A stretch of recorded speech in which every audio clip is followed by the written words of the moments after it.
नमस्कार, मी संदीप बेसरकर, वनी न्यूज 24 या मराठी न्यूज चॅनलमध्ये सर्व प्रेक्षकांचे स्वागत करतो। यवतमाळ जिल्ह्यातील झरी-जामणी तालुक्यातील गणेशपूर परिसरात कार्यरत असलेल्या ईशान कॅल्सी व डोलोमाइट खाणीमुळे स्थानिक शेतकऱ्यांच्या पिकांचे मोठ्या प्रमाणात नुकसान होत असल्याची गंभीर तक्रार समोर आली आहे। या पार्श्वभूमीवर अळेगाव येथील शेतकरी अंकित डोळे यांनी झरी येथील तहसीलदारांना निवेदन देत शेतकऱ्यांना त्वरित नुकसान भरपाई देण्याची मागणी केली आहे।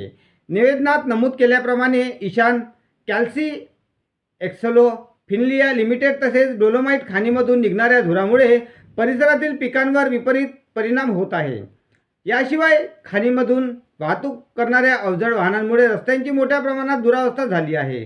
त्यामुळे उडणारी धूळ शेतीवर साचून पिके काळी पडत आहेत आणि उत्पादनात मोठी घट झाली आहे। या समस्यामुळे शेतकऱ्यांचे आर्थिक नुकसान होत असून संबंधित कंपन्यांनी तातडीने नुकसान भरपाई द्यावी अशी मागणी करण्यात आली आहे। ही मागणी पूर्ण न झाल्यास येत्या 2 एप्रिलपासून आमरण उपोषण करण्याचा इशारा अंकित डोळे यांनी निवेदनातून दिला आहे। स्थानिक प्रशासनाने या प्रकरणाची गांभीर्याने दखल घेऊन योग्य ती कारवाई करावी अशी मागणी शेतकरी वर्गातून होत आहे।